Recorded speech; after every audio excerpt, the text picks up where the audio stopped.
Okay, we have our first mentored fellow interview, Marina Metzler from St. Louis Children's. You are what year in fellowship? I'm my third year. In your third year. Okay. So first, before we jump into your project, tell us a little bit about what was the application process like? How did that go for you? Sure. My program director mentioned the program to me, and so I was interested in applying because of my research project and needing a large data set Sure. because it's of a rare population. And so I initially applied. It was like about a one-page application, a little bit of information about myself as well. And then it went to a second round process. I think that was due of my first year. So you apply in your first year of fellowship.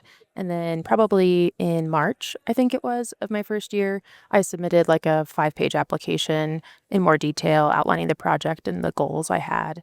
And then I found out a few months later that they worked. And so it's a mentored fellowship program. Right. So tell us a little bit about, is it a mentor that you had at your institution or through CHNC, or how did that work? It's both. So my research mentor, Jen Wambach, was sort of my primary mentor for my fellowship project. And then Rakesh Rao is really involved in the CHNC as well. So they both served as my local mentors for the project. And then I've been working with Explore Group and met people from other institutions who have a lot of experience with working with large data and the nuances that are involved in that. And I know the CHND really well. And so helping make sure that I designed my project and crafted it in a way that would be feasible from the database. I love that. It sounds like no shortage of mentorship and resources. What other sorts of support do the mentored fellows get? So they support us coming to this conference in our that's a good third one. year, which is a big deal. Yeah. And then we also work with a statistician as well. Oh, that's huge. And so that's really nice because Izzy knows a lot Yeah. and is very efficient at getting information back. Very cool. How neat to have, a statistician that's continually working with this body of data, And knowing. familiar with the data set. Yeah, Right. that's really unique. I think that's really neat. I also think your project is very. I know. I want you to tell us about your actual project. Yeah, my one of my fellowship interests was in HIE, and this is something that we're talking about all the time. So genetic diagnoses and outcomes among infants with hypoxic-ischemic encephalopathy.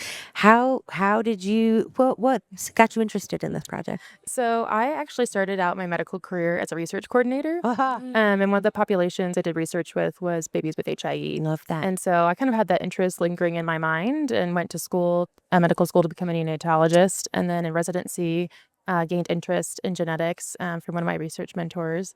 And so when I came to fellowship, I was like, how can I marry those two things? And I think it's a unique population because most babies, we actually don't know why they have HIE, or we presume they have HIE. Right. And so are we missing some babies that maybe have either an underlying genetic condition that's mimicking HIE, or is there something that makes them more susceptible? And so we don't actually know a lot about babies with genetic conditions and genetic testing amongst this population. And so I wanted to investigate that a little bit more.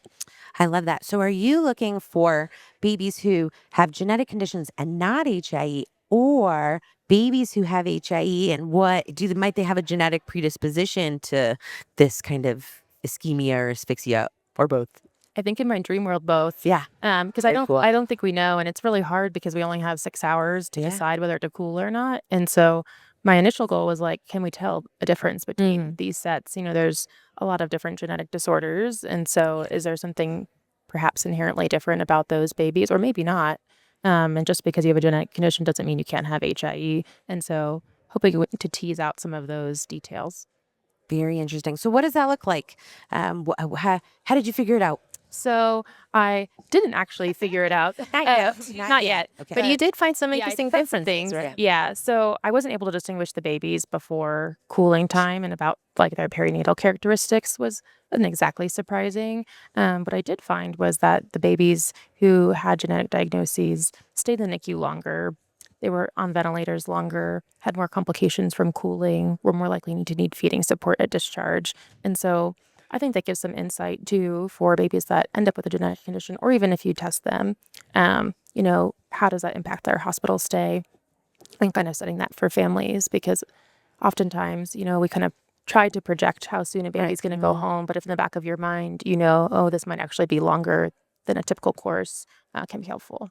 Yeah. Yeah, it looks like the group of HIE plus genetic disorders also more likely to be small for gestational age or large for gestational age. Looks like Yes, it was interesting. Overall, they were smaller, but there were more large for gestational age babies. interesting. Which also we know adds to their morbidity and complicates their NICU course. So interesting. I wonder in the future will we then have a HIE panel that we send on babies?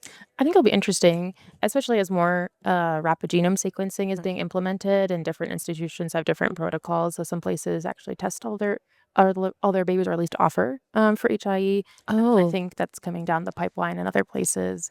I think we don't know, and so getting that buy-in for the rationale for genetic testing will be helpful. yeah, that's what I was going to ask is how can we start to think about the judicious use of genetic testing? Because, I think we are in this brave new world of much more rapid and expanded access to genetic testing, but we still have to think about resource stewardship and like how, all different hospitals can access these resources.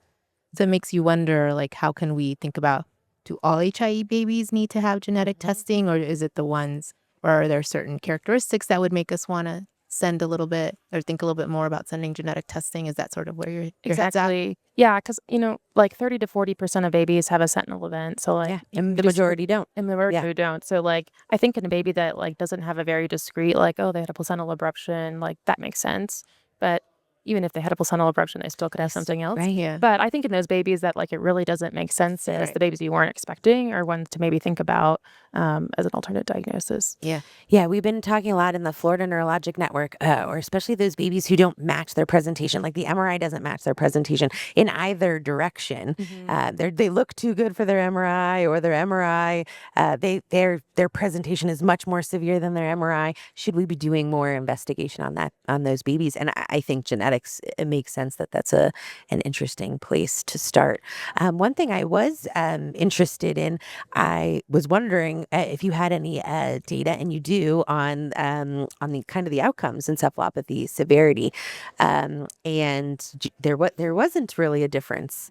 That was very interesting. Yes, and I actually have a data set that's just at our hospital, at St. Louis Children's, and it's the same thing. So the severity isn't different between the groups, because that group's a little bit more granular than this data set, and so it was consistent across that. And so I was a little bit surprised. I thought actually maybe the babies with genetic disorders may have actually more like moderate encephalopathy versus a baby that like has a true hit. Or you could think the other way around, right? Like maybe they're more susceptible to the birth process, and really came out way more down than you would have anticipated, and that might be why. So I think you could go either way. Or Yeah. more in utero processes that we're still to understand if you think about your point about them being smaller. Right. Yeah, I was surprised also, but I actually think it underscores even more so the importance of the work that you're doing, because we will miss babies with genetic diagnoses if we're not looking for them. So I think that's really, really cool. So what's next? What's the next step for you?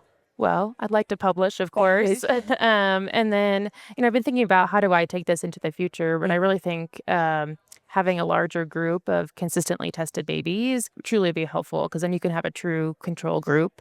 Because one of the challenges with the way the database is set up now is that you can't discreetly say that this baby didn't have testing or doesn't have a diagnosis. And so having a true comparator group that's a little bit more clean, I think would be helpful.